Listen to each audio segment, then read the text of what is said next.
Michael Patrick Shields is on the air. Good morning, world. Good morning, Michigan. A very pleasant Monday to you. It's Michael Patrick Shields. The home stretch into the Christmas weekend. Very nice to have you with us this morning. The home stretch for me, Gary Austin, started yesterday as I made Michigan history. You did? What'd you do? I most certainly did. I will go down in history as the first person in the state of Michigan ever to buy booze on Sunday morning legally. Is that right? What a wonderful thing to be proud of. Isn't my mother would be so happy to hear that. Congratulations. Sunday morning, as you know, the new law that the legislature passed and the governor signed was that establishments, bars, restaurants, hotels, party stores can sell liquor beginning at 7 a.m. on Sunday mornings instead of noon, when they used to have to wait till noon. And all they have to do is get a license, and there are about 160 places in the state that applied for the license. But I went to Dusty's Cellar on Grand River here, and Matt Rhodes was waiting for me at 20 minutes to 6 in the morning. He was standing there in his baseball cap reading a paper. And we went in there and got all set up. And at the stroke of 7, and I'm holding the receipt to prove it in my hand that you can hear on the radio right here, or see on Fox 47 if you're watching. We also have pictures on the website at MichiganTalkNetwork.com, and we put it on Facebook, too, to document it. At the stroke of 7, he hit the cash register, popped the champagne, and we had a nice bottle of Sunday morning champagne with Shane Broyles and a couple of other people who came over from Holt. Nice couple there decided to join us because they heard me talking about it on the radio, and we all celebrated the new law. Well, that's terrific. So you're number one. The first in Michigan history. Isn't that amazing? Now, ever. You had this planned out ahead of time, I assume. Oh, yes. Where you would be. You were thinking weeks ahead of time. Now, how can I do this so I can be the first one in the state to do this? Ever to have a drink. Isn't that fantastic? That's terrific. I'm so proud of myself. Congratulations. Anyway, so we have the receipt, and we will have pictures of Matt Rhodes and myself. It's on the website, is it already? Okay, MichiganTalkNetwork.com. So, again, what did you order up there? That's where you find what champagne. Champagne. We thought that would be best. Yeah.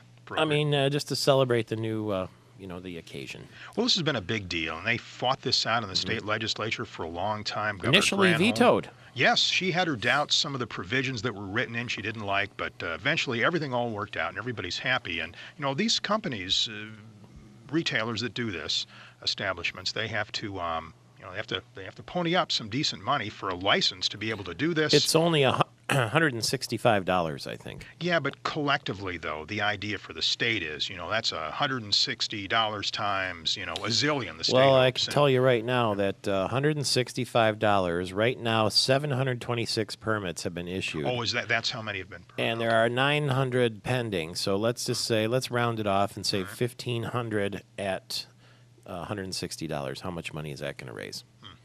I don't know.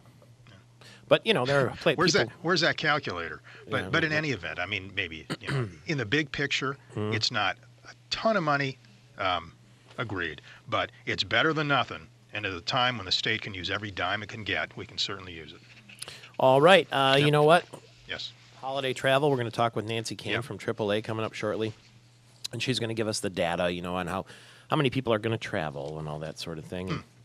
Whether or not gas prices will be good or not. And in fact, AAA of Michigan reports 2.9 million people are going to travel for Christmas this year. That's up 200,000 from last year. Yep. The roads are going to carry 90% of those people. Most people are driving, and they're going to pay an average of $3.02 a gallon for gas. And the airports are also expecting increased traffic. But you see what happened in Europe with travel there? Yes. What a Unthinkable. logjam. Oh, my gosh. Great Britain and parts of Europe at a standstill because of blizzard. It's a record blizzard, and the two busiest airports, can you imagine this?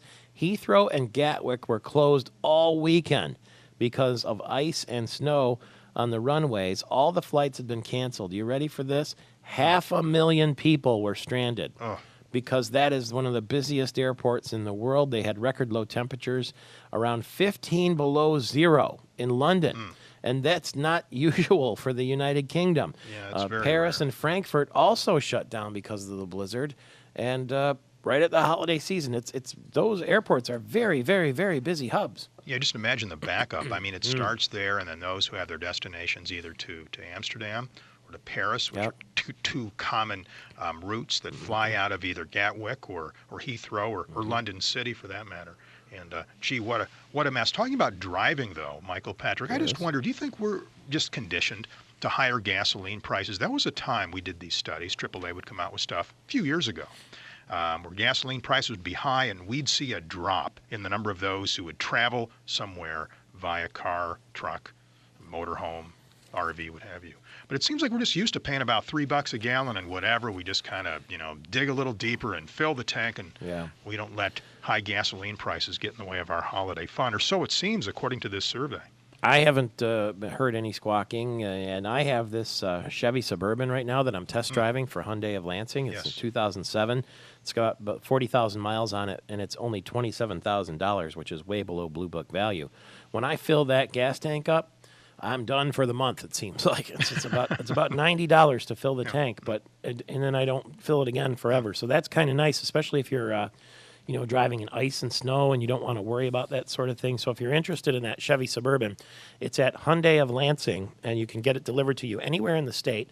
It's a pre-owned vehicle, 39,000 miles, and it's only $27,000, so it's way below Blue Book value. It's an 8-seat passenger. It's bronze. And just contact Cheryl Freeborough at Hyundai of Lansing and say you heard about it on MPS. It's right out in front of us, our studio here on the street. You can see it is a fun vehicle. I have books in it and hockey bag and all the rest of it, and it's ready for you, Gary Austin. Your car could fit in the back of this Chevy Suburban. It's true. I bought my car from Cheryl years ago. What is it? It's an 02 Saturn. Yeah, you could put it in the back seat. It's true. And you know what? You'd almost lift it up too. These polymer doors. Half of it's plastic. It's Strap terrific. It to the top. It won't rust. I'm a big Saturn fan, and I was deeply saddened, like many of our Saturn loyalists were, when GM decided to pull the plug on that terrific company. But the 02 Saturn, I mean, it's an SL. It's an SL1. Nothing fancy, but 125,000 miles. It seems the thing's going to run forever. Well, she'll put a ribbon on the top for you if you want it for Christmas, and if you want, she'll throw Gary Austin's car in for good measure. Just for jam it in the trunk there, no problem. All right, I know we're going to talk Answer Man in about 20 minutes or so, when Good. you will petition me, but I have a question for you. Yes. Can you name, according to Men's Health, the best cities for men in America? Lansing. The two leading cities, according to Men's Health. I'll say Lansing and Grand Rapids.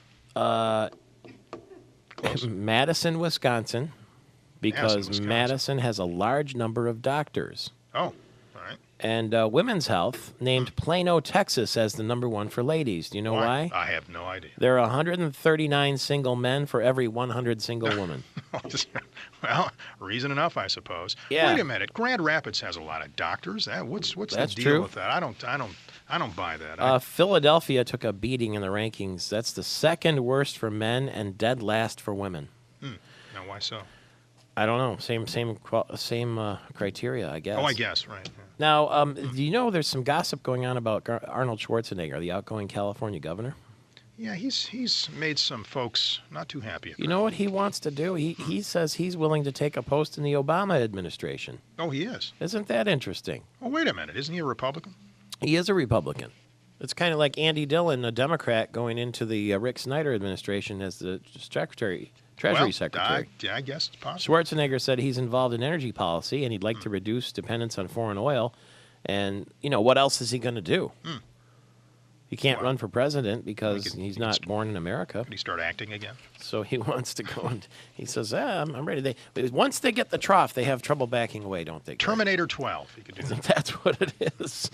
Senator Levin wants a repeal of the military's don't ask, don't tell policy. He says it's a victory for our military.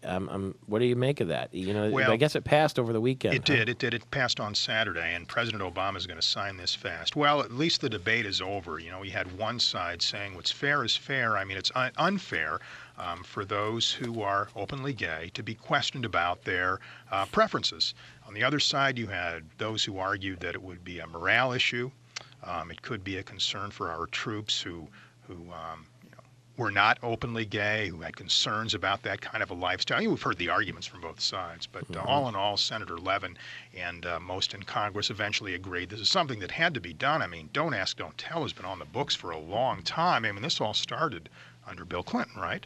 I believe. The Long March, yeah. Well, yeah. I mean, first they wanted to just do away with the banning gays in the military, but the compromise was don't ask, don't tell. And that's what Bill Clinton settled on, and that upset quite a few on both sides. This is one of these issues that politically there's some issues that no matter what side you take politically, if you're one of those making the decisions, you're going to have 50% of the people mad at you and 50% of the people thinking you're the best politician on the planet. So it's one of these tough ones, but at least at least those who are involved in this know where the government stands. At least those involved know what the rules are now, and then we can go from here, and time will tell how this works out. He's Gary Austin. I'm Michael Patrick Shields. This mystical music signifies that it's time for the Answer Man to make an appearance here on this holiday week. People kept saying that MPS, he's got an answer for everything, that guy. So I became the Answer Man, and I've never been wrong. The mystical music might imply that I get my wisdom from the east. Sometimes, though, it has to come from parts south, if you know what I mean. Gary Austin is the Anchorman. He presents these questions in search of wisdom to the Answer Man, and we are here to provide it. Just remember, this is an exhibition, not a competition, so please, no wagering at home. Mr. Austin, good morning to you. That's right. We should note here, too, and the honchos at the corporate office always want us to include this as well. You're always welcome to play along at home, at the office, in your car, wherever. However, don't be sadly discouraged if you're unable to match wit and or wisdom with the answer. Yeah, we don't want to ruin your holiday or anything like that. Got to be careful. We'll put the producer, Amanda Wall, here in on this, too, for the Answer Man this year, since it's sort of a family kind of week with the holidays and all that kind of thing. Thank you, Michael Patrick. I'm looking forward to playing Answer Man today with you. She says, oh, dear. Come on, Amanda. Let's hear a little bit of excitement there. Come on, try it again. All right, woo! Let's play. All right. That's all right. Way to go. All right, She's Amanda. Scared. She's into it. She should be scared. It's intimidating. Yes, it is. It is. It always is. Okay, the record, never been wrong. What is your question? It is. I mean, it's tough to be stake. perfect, and to continue this pace. I wonder if you'll be able to continue a perfect. Do you think it'll be a perfect 2011 for Answer Man? Of course it will be.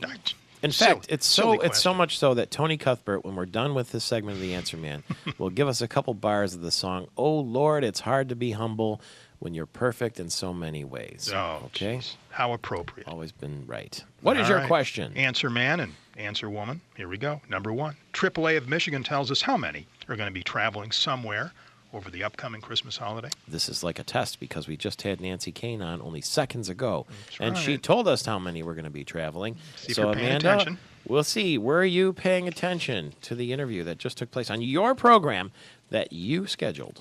I'm going to give you an Answer Man answer. There'll be more than 50 people traveling in the holiday season. Oh, absolutely right. Very good, Amanda. 2.9 million. Yeah, 2.9 million? That's a lot of folks. Yep. And even with high gasoline prices, a lot of people are going to be filling up that tank and heading somewhere.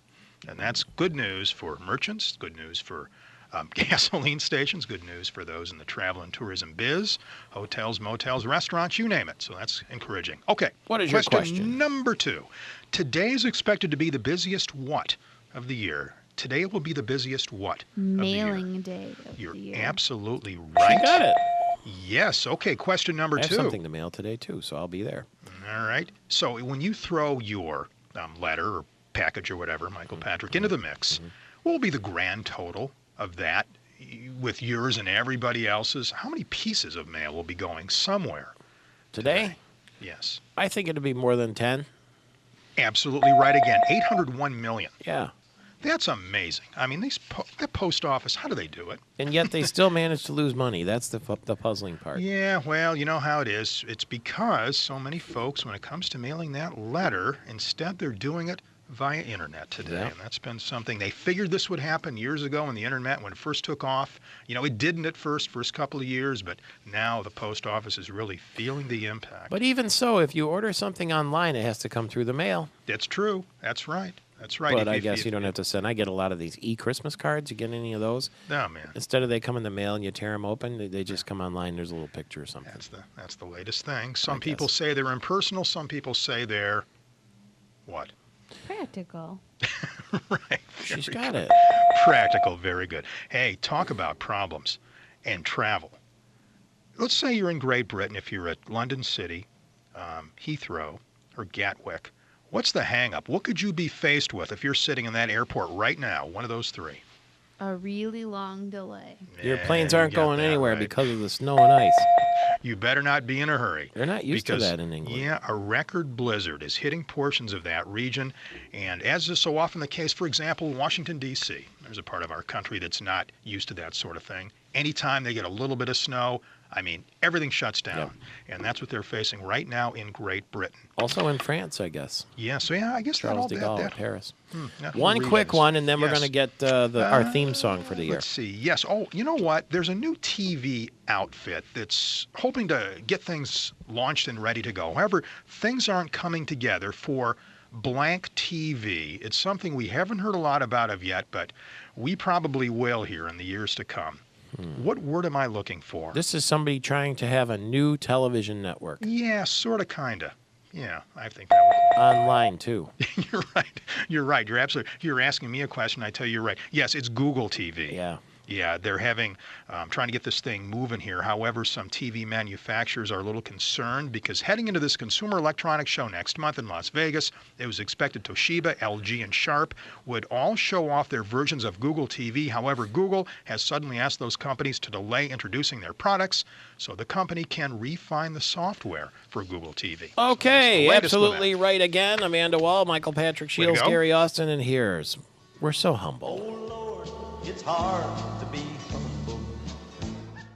Good morning, Michigan. Michael Patrick Shields with you, and pleasure to be joined by the Michigan State University football coach, Mark D'Antonio, with just a few minutes here as he gets his team ready for the Capital One Bowl game. Good morning, Coach, and Merry Christmas to you and the team. Good morning, guys. How we doing? Very, very good. Thank you very much. I'm beginning to wonder, do you have a timeshare in Orlando, Florida?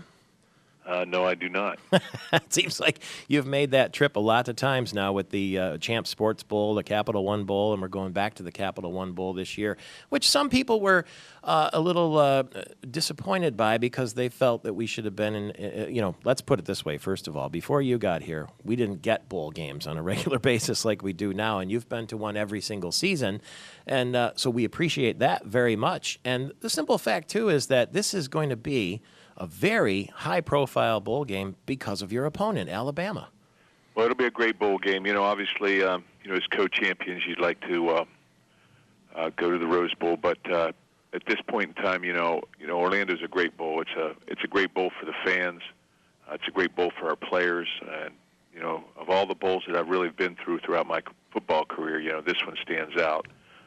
Had the opportunity to go there in '99 as well. So, with the Citrus Bowl at that point in time. But it's a great bowl and a great opponent, be a great challenge for us. And I really think that it'll probably turn on as many TV sets as many of the BCS bowls, and so it'll be a lot of media exposure for our players, and be a first-class bowl game. Well, I remember I stayed across the hall from you during the Champ Sports Bowl at that golf resort in Orlando there, and we passed in the hallway a couple of times, and it's all business. I mean, you're trying to win the game, but in the case of a bowl game, there are lots of fun things for the students to do, too, the student athletes, the football players. It's a festive atmosphere. But I have to believe that this year, this seems like more of a statement bowl because you're going up against Alabama and because you're going up against Nick Saban. That's fair to say, isn't it? Well, we have a lot to play for. We're number 9 ranked team right now, and we'll see where this takes us if we should win the football game. I think the focus again should be on winning our last game and possibly winning 12 games as a program. It's big. It's our seniors' last game, so all those things are a focus. I think every bowl game that we've come to play and we've competed well, we've got to come out on top at the end of the game. So you've got to make some plays in the fourth quarter and things of that nature. But our guys will have a great time. They'll have a chance to go to Disney World, to have some free time. But in the midst of all that, we'll practice 5 times down there and pretty much have them busy for probably about 5 hours a day, with football, whether it's meeting time or whether it's actual practice time. So they'll be busy, but at the same time, they will have a little bit of time. And I want it to be an experience that they remember for the rest of their life, so a positive experience in that way. So, we'll be ready to go Christmas afternoon.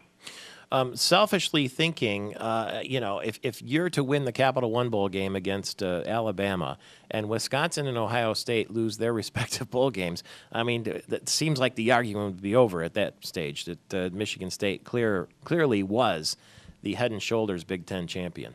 Well, as far as we're concerned, I think I want the Big Ten to do well in every game. Mm-hmm. You can't really, as you look at these bowl games, you try and figure out who's where and, what conference is stronger. But it really comes down to us versus Alabama. And Alabama was the number one ranked team for much of the year, preseason, and then much of the year. And then they've got the reigning Heisman Trophy winner from last year. So there's a lot of challenges there. So our focus has to be on what we do and can't worry about anybody else. But I do think from a national picture perspective that if we play well, good things will come from it. But the main thing is we've got to get the job done on the field, and there's a lot of preparation involved with that. You've worked with some very successful coaches on your way to becoming a successful coach. What did you learn from Nick Saban, if anything? Well, I've learned a ton.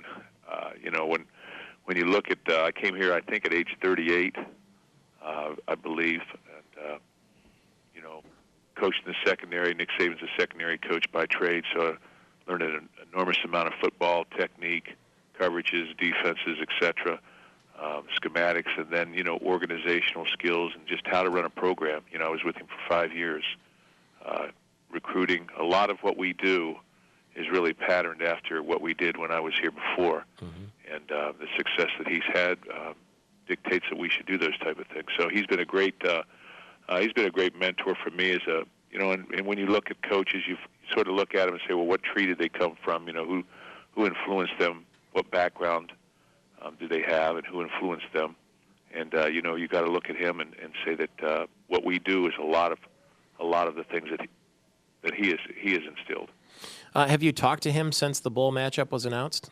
I talked with him at the media day, but just like most coaches, we're so involved with recruiting and trying to juggle everything. A little bit of family time, getting ready for a banquet, recruiting, football. We've been practicing. I think this may be our 8th practice or 9th practice. I can't remember. They all sort of run together, but I think it's our 9th practice for the bowl game already. So we'll have 5 down there as well. So we've been pretty busy, but most coaches really don't reach out and just chit-chat with other coaches during the season. It's just sort of about business. Would it be extra satisfying? This is a dumb question, I think, but would it be extra satisfying to beat Nick Saban in a bowl game like that? Well, first of all, I don't think it's never Mark D'Antonio versus anybody. Or Nick Saban versus anybody. It's about your football team. So it'll be satisfying to win the 12th game and to play well and compete versus Alabama. As far as the head-to-head matchups, whenever you go against somebody you know so well, it's a little bit bittersweet, because you don't really wish the guy that you know bad things, I guess is the best way I could say it. You don't really wish that upon anybody, so I don't get involved in that. It'll be about us against them, and there'll certainly be some different things going on in the game strategically, but it's all about playing a game, winning, and providing a great atmosphere for our players and our fans. I've been watching this year especially, it seems like the halftime interviews that happen with coaches when they're running off the field and going into the halftime.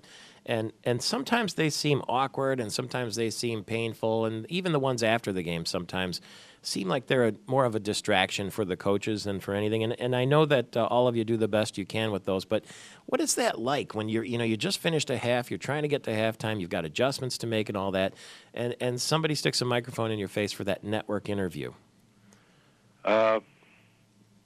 It's interesting.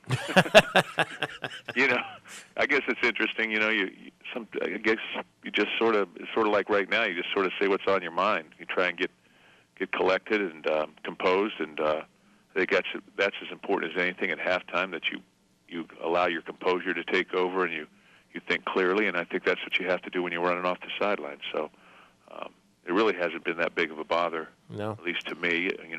We've got business to go about, and it's only a couple seconds. It's funny, though, because what can you really say? I mean, you're going to go in at halftime and make adjustments, but you're not going to say those adjustments on the television, right? I mean, you can't reveal what you're going to do. And one thing I noticed, too, is when the game is over and you're giving an interview, there are times after a win where you seem to enjoy it a little bit. You get a kind of a sly smile. But when it comes time for that team prayer, you're not shy about telling the interviewer, look, I'm going to pray. That's it. Well, no, I'm not, and that's really because I want to be with their football team at a time when they're giving thanks, but a time when they're coming together. And I think it's important that me or any other player is not singled out in the team activity. Mm-hmm. So I try and be with their football team, and that's something that they want to do. So I just want to be with them, and it's a special time because it's at the end of something where we've put so much effort into it. I just want to be with our players, and I think that's important. I just want to blend in. Do you get whiffs of job offers from time to time that come across your desk or through your BlackBerry? Of job offers? Yeah. I don't have an agent. I just go about my business. So. And does anybody ever contact you and say, what would you think about coming coaching, the Cleveland Browns or anything like that?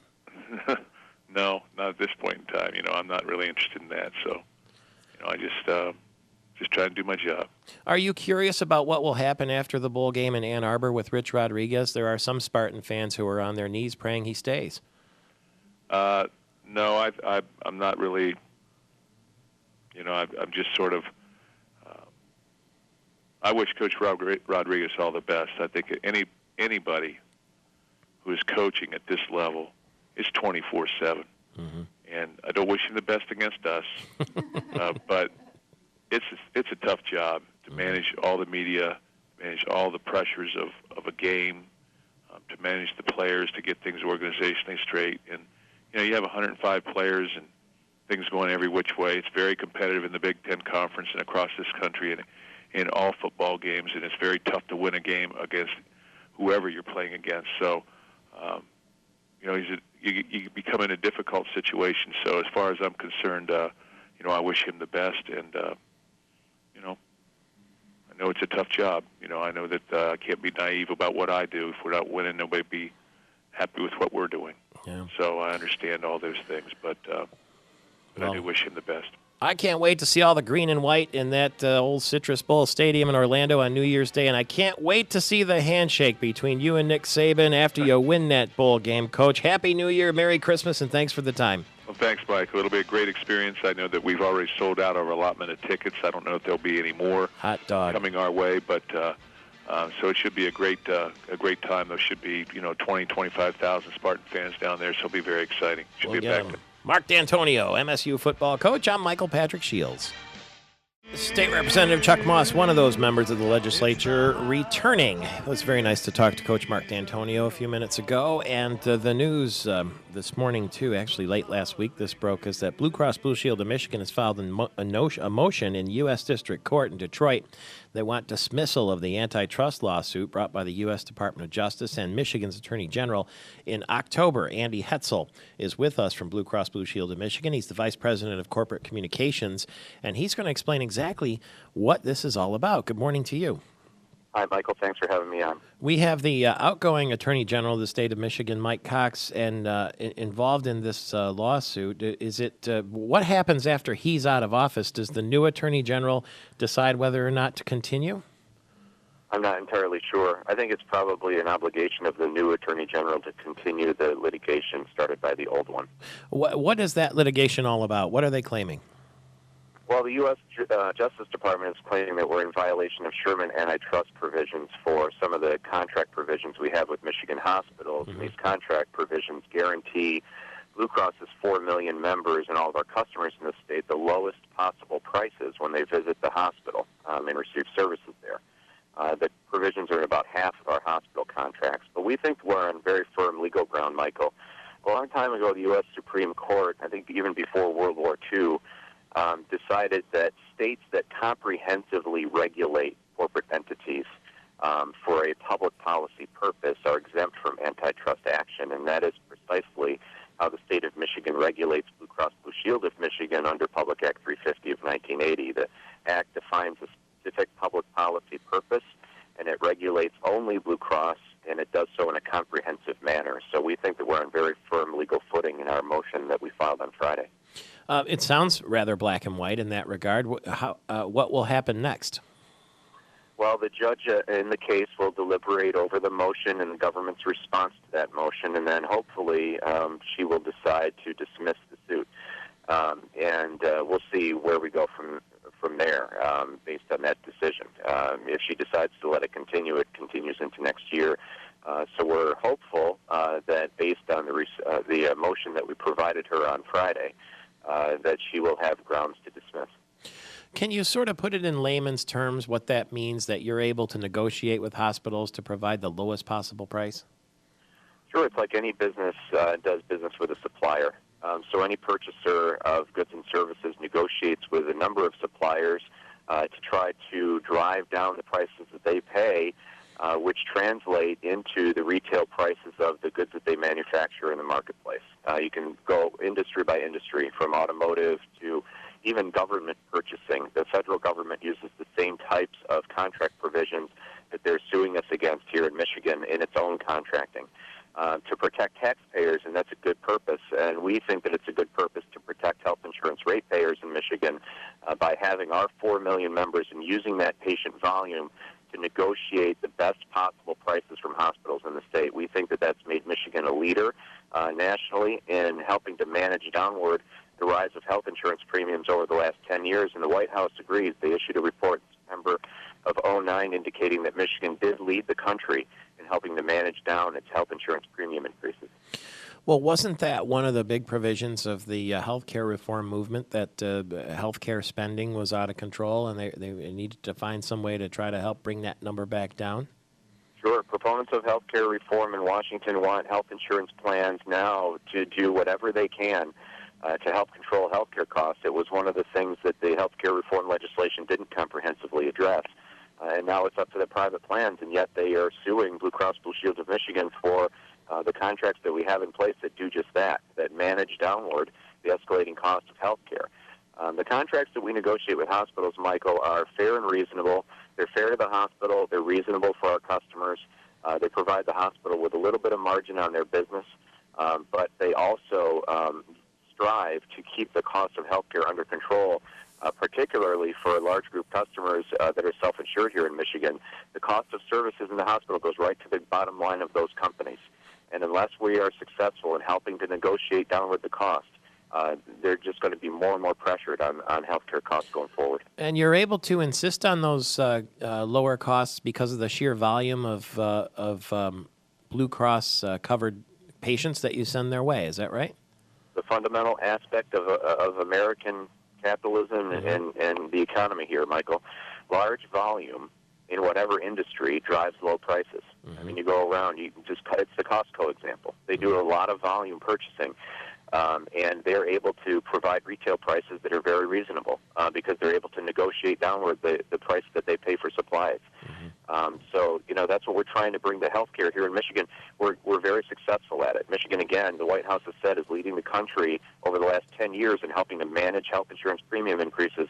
Blue Cross has a role in that. The state regulates us to do that, so we just want to continue to do it. And you are, after all, the only place that some people can go for insurance because you will take anyone who applies and you'll never drop anyone. You're the only insurance company that has that burden, and therefore, in order to carry that burden, you have to have affordable costs, don't you?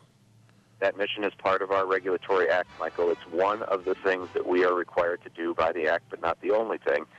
The act gives the insurance commissioner broad powers over regulating every aspect of our business, from our rates to our provider contracts to how we conduct our business as a company.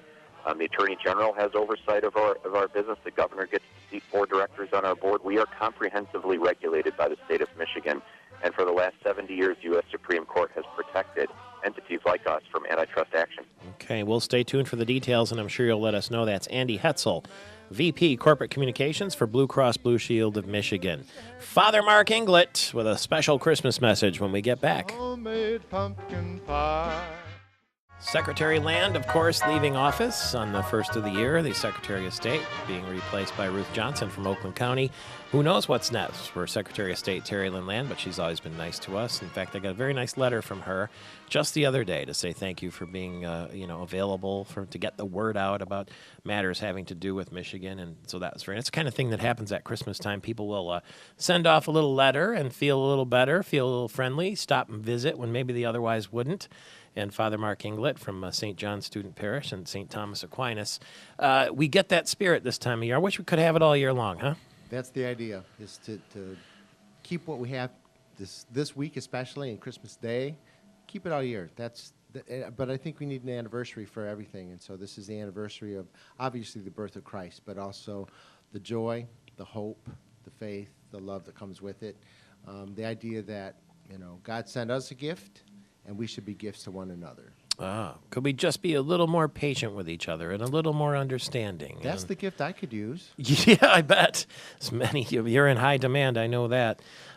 In fact, I heard about your homily. I was out of town, but you talked about candy canes. And my wife, Christine, was all excited about this, and she came home and repeated the whole story. Actually, I just happened to have two perfect. candy canes, Props. one for you and one for Amanda. Thank you. But yeah, we're going to look at them differently after you explain what they are.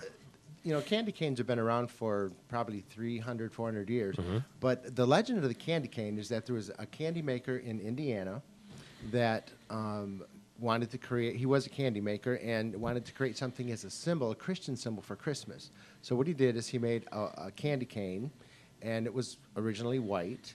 And the idea of the hard candy was to symbolize, the foundation of Christ, the rock-solid foundation of Christ. And then the white for the purity of the virgin birth. And then what he did is he didn't like the plainness of it all. So what he did is he put the stripes on it. And now I've seen candy canes made incorrectly. This one is made correctly. The three small stripes for the stripes that Jesus received on Good Friday. And then the large stripe, red stripe, for the blood that Jesus shed on the cross. And it was supposed to be a J for Jesus. Mm-hmm. Of course, I think now we hang it on trees now, so it's probably, the shepherd's staff. But he really created it as a Christian symbol. Huh. And a lot of symbols, they lose their meaning, but they just take on, a decorative, had no idea. So that's the legend of the candy cane. So here's your candy cane for Christmas. It is an anniversary, too, of the last year when you read the Christmas poem that is so popular in Mass and also on this program. Well, and you know what I found out since last year? This was written 105 years ago by Henry Van Dyke. That Henry Van Dyke was an English literature professor at Princeton, who was also a minister. He wrote the words that a lot of Christians sing every Sunday. It's to the tune "Ode to Joy," and it's the lyrics for that were written by "Joyful, Joyful, We Adore Thee," is what we sing, by Henry Van Dyke. I never knew that until this year. And this is the poem that you came across a long time ago, huh? Keeping Christmas. This came out, this was 1950. This was what General Motors sent to all their employees in 1950, called Keeping Christmas, and by Henry Van Dyke. Would you read it for us? I would. Thank you. It is a good thing to observe Christmas Day, the mere marking of times and seasons when men agree to stop work and make merry together is a wise and wholesome custom. It helps one to feel the supremacy of the common life over the individual life. It reminds a man to set his own little watch now and then by the great clock of humanity which runs on sun time. But there's a better thing than the observance of Christmas Day, and that is keeping Christmas. Are you willing to forget what you have done for other people and remember what other people have done for you?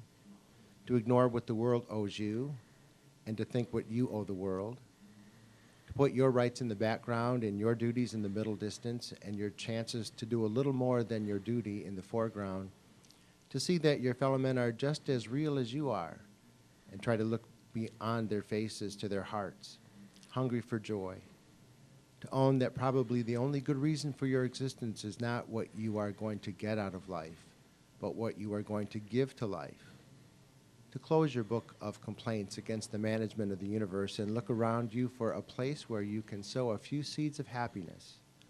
Are you willing to do these things even for a day? Then you can keep Christmas. Are you willing to stoop down and consider the needs and desires of little children, to remember the weakness and loneliness of people who are growing old, to stop asking how much your friends love you and ask yourself whether you love them enough, to bear in mind the things that other people have to bear in their hearts, to try to understand what those who live in the same house with you really want without waiting for them to tell you, to trim your lamp so that it will give more light and less smoke, and to carry it in front so that your shadow will fall behind you, to make a grave for your ugly thoughts and a garden for your kindly feelings, with the gate open. Are you willing to do these things even for a day? Then you can keep Christmas.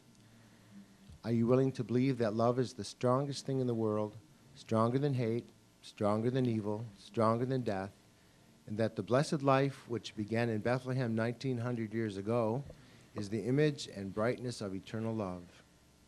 Then you can keep Christmas. And if you keep it for a day, why not always? But you can never keep it alone.